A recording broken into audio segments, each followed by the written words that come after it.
네, 안녕하세요. 축구 생각입니다. 주중에 있는 프로토 총 4경기를 준비를 해왔고요.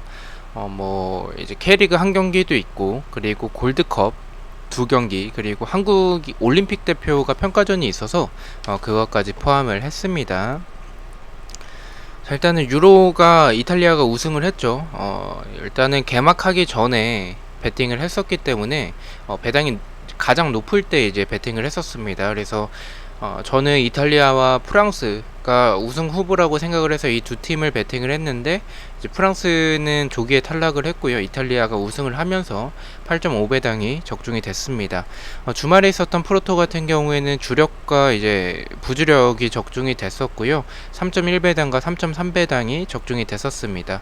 자, 이제 주중에 있는 프로토 말씀을 드리겠습니다. 근데 간략하게만 말씀을 드리겠습니다. 왜냐면 한국과 아르헨티나 이런 팀들은 경기력을 설명이 가능하겠지만, 과테말라, 그리고 마르티니, 이런 팀들은, 사실 마르티니아, 이런 팀은 사실 처음 들어왔어요. 그래서 경기를 봤는데, 공격을 해야 경기력을 말씀을 드리는데, 공격을 하지를 못해가지고, 제 경기력을 말씀드리기 좀 어려워서 간략하게만 말씀을 드리겠습니다.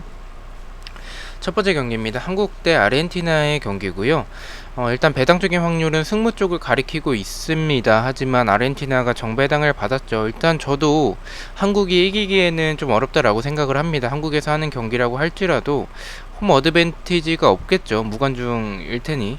그리고 또한 경기력에서도 사실 한국이 아르헨티나에게 좀 밀린다라고 생각을 합니다. 아르헨티나 같은 경우에는 일본과의 평가전에서도 승리를 했었습니다. 일본의 원정에 가서 승리를 했었던 아르헨티나였었고, 지금의 한국과 일본의 전력을 비교했었을 때 조금 일본에게 좀 밀리는 모습이 있는데, 그런 일본을 이긴 아르헨티나이기 때문에 홈에서의 경기를 할지라도 좀 어렵지 않을까라고 생각을 하고 있고요.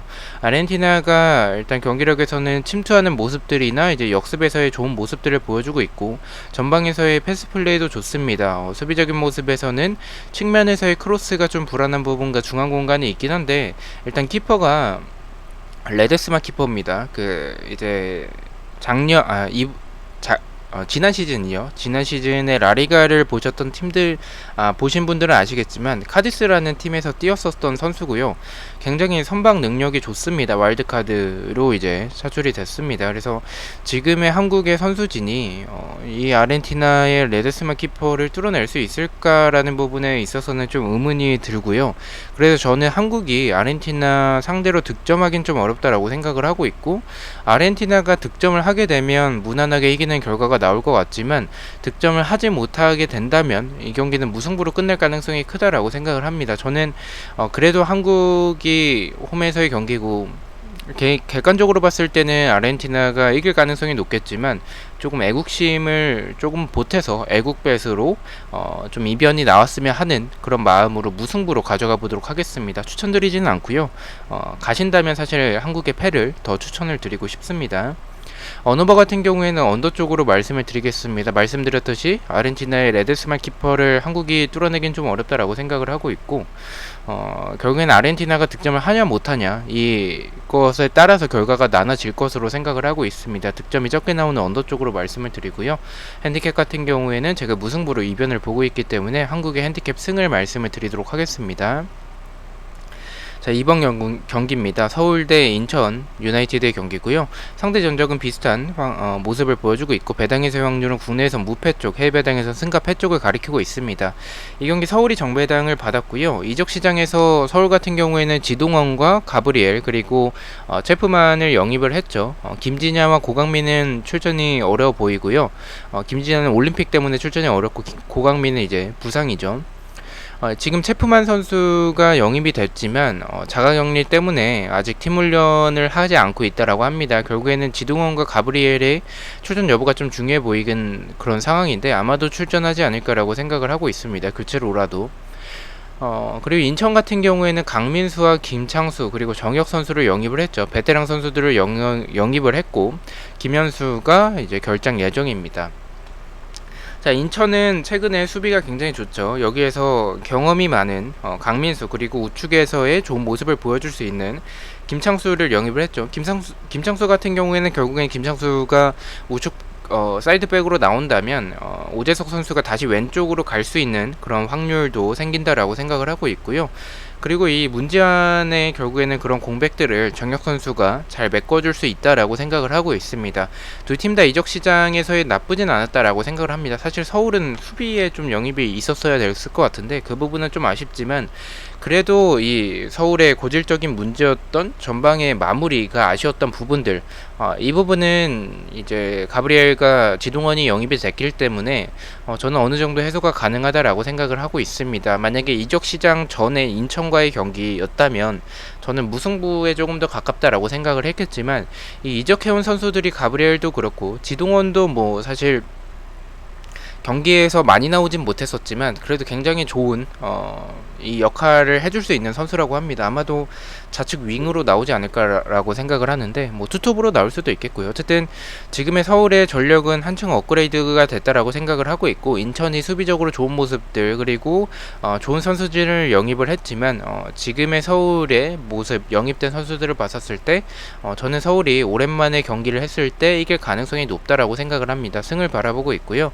언어버 같은 경우에는 언더 쪽으로 말씀을 드리겠습니다. 두 팀 다 휴식기를 취했었기 때문에 이런 체력적인 부분에서는 좀 후반전에 이른 시간에 지칠 가능성이 있고 경기에 대한 감각도 좀 문제가 있을 것 같다라고 생각을 해서, 그렇게 본다면 득점이 좀 적게 나오는 언더 쪽을 생각을 하고 있고요. 핸디캡 같은 경우에도 말씀드렸듯이 득점이 많이 나오는 경기는 아니라고 생각을 하고 있기 때문에 서울의 1점차 승리, 핸디캡 무승부를 말씀을 드리도록 하겠습니다. 자, 3번 경기입니다. 가테말라 대 멕시코의 경기고요. 가테말라 그냥 못합니다. 그렇게밖에 설명을 드리기가 좀 어려울 것 같고요. 멕시코 같은 경우에는 뭐 아라우오 선수나 에레라, 그리고 이 에레라는 그 PSG 에레라가 아니라 그 아틀레티코의 에레라고요. 코로나 같은 경우에는 이제 그 포르투에서 좋은 활약을 보여주고 있죠. 알바레스나 로사노는 뭐 나폴리 선수인데 뭐 어쨌든 이런 선수들을 보유하고 있고, 공격진이 전체적으로 좋습니다. 결정력이 좀 아쉽긴 하지만 멕시코의 공격진은 좀 좋은 편이라고 생각을 합니다. 다만 수비적인 모습을 체크할 수가 없었던 게 상대팀과의 경기에서 약체팀과의 경기다 보니까 수비적인 그런 모습들이 나오질 않았습니다. 그래서 이 멕시코의 수비적인 모습을 좀 찾기는 어려울 것 같고요. 뭐 상대가 가테말라기 때문에 뭐 어쨌든 뭐 가테말라가 공격할 일은 좀 적을 것으로 생각을 합니다. 결국에는 멕시코가 득점을 많이 하냐 못하냐 이런 경기로 끝날 것 같고요. 어쨌든 저는 멕시코가 가테말라 정도는 충분히 공격진이라면 잡아낼 것으로 생각을 합니다. 패로 말씀을 드리고요. 언어버 같은 경우에 기준점이 3.5점이라서 저는 언더 쪽으로 말씀을 드리겠습니다. 멕시코가 분명히 좋은 공격진을 보유하고 있지만 지난 경기 때처럼의 그런 공격에서의 답답한 결정력을 보여준다면 저는 가테말라 상대로라도 저는 개인적으로 좀 이 경기 좀 많은 득점이 나오지 않을 가능성이 좀 있다라고 생각을 합니다. 공격진이 좋지만 확실한 공격수는 좀 없다라고 생각을 합니다. 마무리를 지어줄 수 있는 선수가 이 좌우측의 로사노와 코로나 선수는 좋은 선수진이지만 이 선수들이 마무리를 해줄 때도 있겠지만 확실한 공격수에 대한 그런 부분은 좀 아쉽다라고 생각을 해서 언더 쪽으로 생각을 하고 있고요. 핸디캡 같은 경우도 2점이 기준인데 멕시코의 핸디캡 이제 마인승 쪽보다는 핸디캡 무승부 정도로 멕시코가 물론 이기겠지만 많은 득점을 하더라도 2점 정도만 득점하지 않을까, 3점까지는 멕시코의 결정력으로는 좀 무리지 않을까라고 생각을 해서 과테말라의 핸디캡 무승부로 말씀을 드리도록 하겠습니다. 자, 마지막 경기입니다. 마르티니 대 미국의 경기고요. 미국 같은 경우에는 좀 이번에 뭐 플리식이라든지 뭐 주축 자원들이 좀 빠졌습니다. MLS 위주의 선수들로 좀 구성을 했고요. 공격적인 모습에서는 그래도 미국의 장점인 측면에서의 크로스나 침투하는 부분들 굉장히 좋고요. 수비적으로는 측면에서의 크로스가 좀 불안한 부분들이 있습니다. 근데 뭐 상대가 마르티니라서 수비적인 모습은 크게 걱정하진 않아도 될 것 같은데, 일단은 미국은 이 주축 자원들까지 있었다면 자신있게 이 경기는 미국이 대승할 것으로 생각을 했겠지만 MLS 위주다 보니까 그 부분은 좀 아쉽다라고 생각을 합니다. 그래도 경기력은 이번에 뭐 간신히 이기긴 했지만 경기력은 나쁘지 않다라고 생각을 합니다. 또한 이번에 골드컵이 미국에서 개최가 되기 때문에 미국이 홈에서의 이점을 충분히 살려낼 수 있지 않을까라고 생각을 하고 있고요.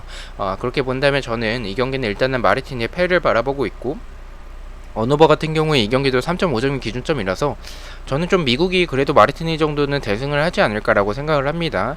오버 쪽으로 말씀을 드리고 핸디캡 역시 대승을 생각하고 있기 때문에 마르티니의 핸디캡 패배, 미국의 마인승을 말씀을 드리도록 하겠습니다. 자, 이렇게 해서 4경기에 대해서 공유를 모두 마쳤고요. 1번 경기부터 가장 추천을 드리는 픽을 말씀을 드리겠습니다. 1번은 한국의 언더, 2번은 서울의 승, 3번은 가테말라의 언더, 그리고 4번은 마르티니의 핸디캡 패를 추천을 드리도록 하겠습니다. 자, 이렇게 4경기 중에서 한 개의 픽을 가져와 봤고요. 부주력 픽입니다. 주력과 고배당 픽은 멤버십 회원분들에게만 공유가 되고 있고, 단톡방 가입을 희망하고 싶으신 분들은 멤버십에 가입을 해주시면 될 것 같습니다. 첫 번째는 한국의 언더, 두 번째는 서울의 언더, 세 번째는 가테말라의 언더를 가져가 봤고, 언더 조합으로 가져가 봤습니다. 4.7배당을 책정을 받았습니다. 저는 내일부터 해서 승무패 초안 영상들로 다시 찾아뵙도록 하겠습니다. 시청해주셔서 너무나도 감사드리고 구독과 좋아요 너무나도 감사합니다. 감사합니다.